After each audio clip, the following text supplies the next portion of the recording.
Praise the lord, హల్లెలూయా. మన ప్రభు అయిన యేసుక్రీస్తు నామం పేరిట ఈ ఉదయకాల సమయంలో మార్నింగ్ లవార్డ్స్ ద్వారా యేసయ్య ప్రేమ గల మాటలు మీకు అందించడానికి ప్రభు ఇచ్చిన శ్రేష్టమైన కృపకే సమస్త ఘనత మహిమ ప్రభావములు కలుగును గాక. ఈ దినపు శుభాభివందనాలు తెలియజేస్తున్నాం. దేవుని పిల్లలారా ఎలా ఉన్నారు? దేవుని కృప బాహులను బట్టి ప్రతి విషయంలో ధైర్యంగా, సంతోషంగా, ఆశీర్వాదంతో మీరు ప్రతిదీ ఎదుర్కొంటూ గెలుపుతో, విజయోత్సవంతో ఆత్మీయ యాత్రలో ముందుకెళ్తున్నారని మిమ్మల్ని బట్టి దేవునికి స్తోత్రాలు చెల్లిస్తున్నా. ఇంకా కొంతమంది ఏదో భయము, ఏదో ఆందోళన, పిరికితనం, కొన్నిసార్లు మనం చూసే వాటిని బట్టి, వినే వాటిని బట్టి భయం, ఆందోళనతో ఉంటారు. ఆత్మీయులు ఎప్పుడూ బలంగా ఉండాలని, భయం అనేది లేకుండా ధైర్యంగా ఉండాలని దేవుని వాక్యం సెలవిస్తూ ఉంది. 2వ తిమోతి రాసిన పత్రిక 1వ అధ్యాయం 7వ వచనంలో దేవుడు ఒక మాట చెప్తున్నాడు. దేవుడు మనకు శక్తియు, ప్రేమయు, ఇంద్రియ నిగ్రహము గల ఆత్మనే ఇచ్చెను గాని పెరిగితనం గల ఆత్మనివ్వలేదు.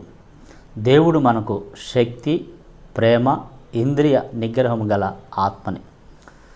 ధైర్యంగా ఉంటాం, నిగ్రహించుకుంటాం, అధైర్యపడం, పెరిగితనం ఉండదు. పెరిగితన ఆత్మను దేవుడు మనకి ఇవ్వలేదు. ధైర్యపు ఆత్మని, మనం ఎప్పుడు బలంగా, ధైర్యంగా ఉండేటటువంటి ఆత్మని. దానిలో శక్తి ఉంది, దానిలో ప్రేమ ఉంది, దానిలో ఇంద్రియ నిగ్రహాలు ఉంది. దేవునికి స్తోత్రం. ఇలాంటి ఆత్మను దేవుడు మనకిచ్చాడు. కొంతమంది పిరికితనంతో ఉంటారు, భయపడుతూ ఉంటారు.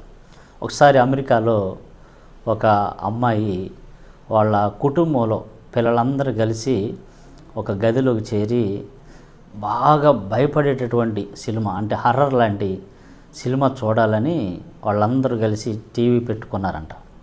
పెట్టుకొని ఏది బాగా భయాన్ని కలిగిస్తుందో అలాంటి మూవీనే చూడాలి అని అనుకొని అందరు కలిసి చూస్తూ ఉన్నారంట.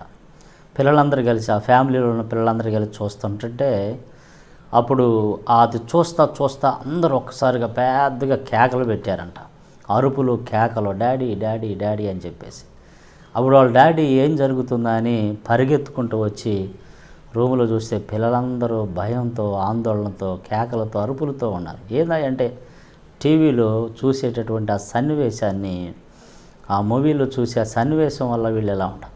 అప్పుడు వెంటనే వాళ్ళ డాడీ అన్నాడు, మీరు ఇది ఆపుకోవాలి కదా, దీన్ని మీరు ఆపేయాలి కదా అని చెప్పేసి పెద్దగా కేక వేసి దాన్ని ఆపేశారు. ఆపేసిన తర్వాత నిశ్శబ్దం అయిపోయింది అంతా. అప్పుడు ఆ అమ్మాయి అంటది, ఆ రోజు మా డాడీ ఎందుకు అలా చెప్పాడు అనేది ఇప్పటికీ కూడా అది గుర్తు చేసుకుంటుంటే నవ్వుగా ఉంటుంది నాకు. ఎందుకంటే మా డాడీ ఆ రోజు ఆపండి అని అన్నాడు. మేము ఆపుకోలేకుండా దాన్ని చూస్తానే భయపడతా ఉన్నాం. అదే ఆపేస్తే మాలో ఒక ధైర్యం అనేది, ఆ భయం అనేది తొలగిపోయేది అని. ఈరోజు అదే దేవుడు మనకు నేర్పుతున్నాడు. తర్వాత ఆ అమ్మాయి అలాంటి మూవీలు చూడటం ఆపేసి దేవుని వాక్యాన్ని ధ్యానించటం. ఆ అమ్మాయి ఇచ్చే సాక్ష్యం, దేవుని, అమెరికాలో జరిగిన సంఘటన, దేవుని వాక్యాన్ని ధ్యానించటం. వాక్యం హృదయంలోకి వెళ్ళే కొలదిగా, వాక్యం మనసులోకి వెళ్ళే కొలదిగా చక్కని మాట అంటది. దేవుని, నా వాక్యాన్ని హృదయంలోకి పోనివ్వటం వల్ల, హృదయంలో ఉంచుకోవటం వల్ల నాకు అధైర్యం, పెరిగితనం అనేది పారిపోయి, ధైర్యం అనేది, భయం పారిపోయి ధైర్యం అనేది నాలో కలుగుతుంది అని చక్కని సాక్ష్యం ఇస్తుంది. ఈరోజు నా ప్రియ దేవుని బిడ్డలారా, మనం కూడా చాలాసార్లు ఆపాల్సినవి ఆపేయం. ఏంటి ఆపాల్సినవి? భయం కలిగించేవి. చూస్తూనే ఉంటాం, వాటిని ఆపేయమంటే ఆ రోజు వరకు ఆపటం కాదు, ఇక పూర్తిగా ఆపేయమని. ఫోన్లో ఎన్నో మనం చూస్తాం, చూడకూడని దృశ్యాలు, భయాన్ని కలిగించే న్యూస్లు, మరి రకరకాలైనటువంటి వార్తలు, మూవీసు, సంఘటనలు. ఈరోజు రకరకాలుగా అన్ని భయాన్ని కలిగించే న్యూసే ఆగపడతా ఉన్నాయి. అప్పుడు దేవుని వాక్యం ఏం చెప్తుందంటే వాటిని ఆపేయాలి. మనం వాటిని కంటిన్యూ చేస్తూ ఉంటే వాక్యం మనలోకి రాదు, దేవుని ఆత్మ మనలో ఉండదు. వాటిని ఆపేయాలి. వాళ్ళ డాడీ పెద్దగా అరిశారు, వాటిని ఆపేయమని. దేవుని వాక్యం కూడా మన డాడీ, మన పరలోకపు తండ్రి, ఆయన చెప్తున్నట్టు దాన్ని ఆపేయండి, ఇక పూర్తిగా కట్ చేయండి, ఇక ఆపేసేయండి. ఇక ఆపేస్తే దేవుని ఆత్మ మీలోకి వస్తుంది. అది భయాన్ని తొలగించి ప్రేమ, శక్తి, ఇంద్రియ నిగ్రహం కలిగినటువంటి ఆత్మ మన హృదయంలో ఉంటుంది. ఆమేన్, హల్లెలూయా.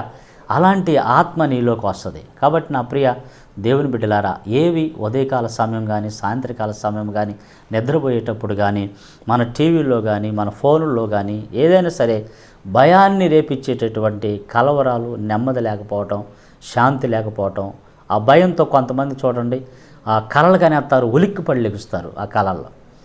మీరు ఆత్మీయులు ఎలాంటి మీలో ఏమైనా ఉంటే అవి ఆపేసేయండి, ఇక వాటి జోలు పోగాకండి. మరి ఏం చేద్దాం? దేవుని వాక్యాన్ని హృదయంలోకి నింపుకుందాం, దేవుని మాటలు హృదయంలోకి నింపుకుందాం. దేవుని వాక్యాన్ని హృదయంలో నింపుకుంటే దేవుని ఆత్మ నివసిస్తుంది. అందుకే ఎలాంటి ఆత్మనంటే ఇంద్రియ నిగ్రహం కలిగిన, ప్రేమ శక్తి కలిగిన ఆత్మను దేవుడు నీకు ఇస్తా ఉన్నాడు. అది పిరికితనం కలిగినటువంటి ఆత్మగా, ఆ ఆత్మ కలిగి నీ ఆత్మీయ జీవితంలో ధైర్యంగా అపవాది పెట్టే భయాలను ఎదుర్కొంటూ శక్తితో, ప్రేమతో, ఇంద్రియ నిగ్రహాలతో, ఆత్మీయలో విజయోత్సవంతో ముందుకు సాగిపోదుంగాక. ఈ మాటలు వింటున్న నా ప్రియ దేవుని బిడ్డలారా, మీ కుటుంబాల్లో ఏ విధము చేతనైనా భయాందోళనతో ఉంటే ఈరోజు ప్రభువా నీ ఆత్మ నాలో ఉంచండి, నీ వాక్య ధ్యానములో, ప్రార్థనలు నీ ఆత్మను కలిగి మేము ధైర్యంగా మా ఆత్మీయ యాత్రలో ముందుకు సాగి కృప దయచేయండి అని ప్రార్థన చేద్దాం. సర్వకృప అనేది యేసు ప్రభువా నీ గొప్ప నామాన్ని బట్టి స్తోత్రాలు. ఈ మాటలు వింటున్న నీ బిడ్డలు భయాన్ని కలగజేసేవి ఏవి వాళ్ళు కలిగి ఉన్న అవన్నీ యేసు నామములో ఆగిపోవును గాక. నీ ఆత్మ వారిలోకి వచ్చి ధైర్యం కలిగి ఆత్మయాత్రలో విజయోత్సవంతో ముందుకు సాగిపోదురు. ప్రేమ శక్తి ఇంద్రియ నిగ్రహం గల ఆత్మ ప్రతి ఒక్కరికి అనుగ్రహించి మహిమ పొందమని యేసు నామములో ప్రార్థిస్తున్నాం తండ్రి. Amen, amen.